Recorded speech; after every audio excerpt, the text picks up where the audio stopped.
be glad to answer some questions. Terry. Mr. President, less than 2 months ago, at the end of one of the bloodiest months in the war, you said, absolutely, we're winning. Yesterday, you said, we're not winning, we're not losing. Why did you drop your confident assertion about winning? My comments, the first comment was in this spirit. I believe that we're going to win. I believe that, and then, by the way, if I didn't think that, I wouldn't have our troops there. That's what you got to know. But we're going to succeed. My comments yesterday reflected the fact that we're not succeeding nearly as fast as I wanted when I said it at the time, and that the conditions are tough in Iraq, particularly in Baghdad. So we're conducting a review to make sure that our strategy helps us achieve that which I'm confident we can do, and that is have a country which can govern itself, sustain itself, and defend itself. You know, when I speak, like right now, for example, I'm speaking to the American people, of course, and I want them to know that I know how tough it is, but I also want them to know that I'm going to work with the military and the political leaders to develop a plan that will help us achieve the objectives. I also want our troops to understand that we support them. That I believe that the tough mission I've asked them to do is going to be accomplished. And that they're doing good work and necessary work. I want the Iraqis to understand that we believe that if they stand up, step up and lead, and with our help we can accomplish the objective. And I want the enemy to understand that this is a tough task, but they can't run us out of the Middle East. That they can't intimidate America. They think they can. They think it's just a matter of time before America grows weary and leaves. Abandons the people of Iraq, for example. And that's not going to happen.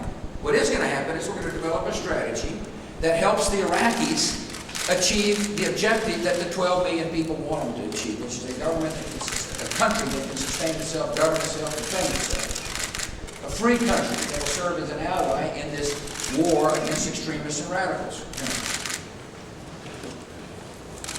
Thank you, Mr. President. If you conclude that a surge in troop levels in Iraq is needed, would you overrule your military commanders if they felt it was not a good idea? That's a dangerous hypothetical question.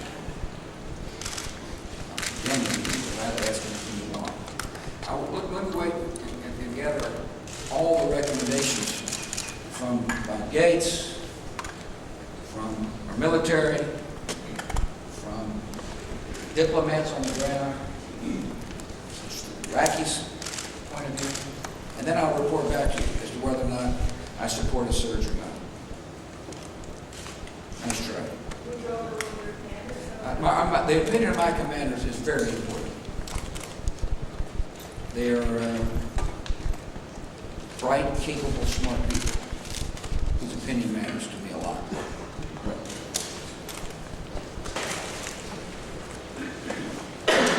Carol. Thank you, Mr. President. Mr. President, Lyndon Johnson famously didn't sleep during the Vietnam War, questioning his own decisions. You have always seemed very confident of your decisions, but I can't help but wonder if this has been a time of painful realization for you, as you yourself have acknowledged that some of the policies you hoped would succeed have not. And I wonder if you can talk to us about that. Has it been a painful time? The most painful aspect of my presidency has been knowing that good men and women have died in combat.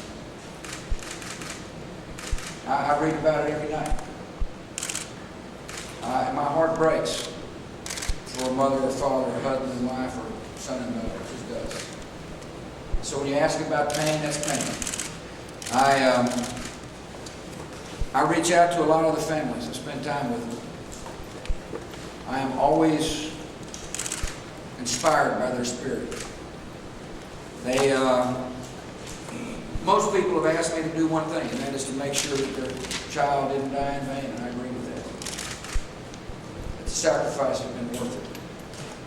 We'll accomplish our objective. We've got to constantly adjust our tactics to do so. We've got to insist that the Iraqis take more responsibility more quickly in order to do so. But you know, my heart breaks for him, just does, on a regular basis.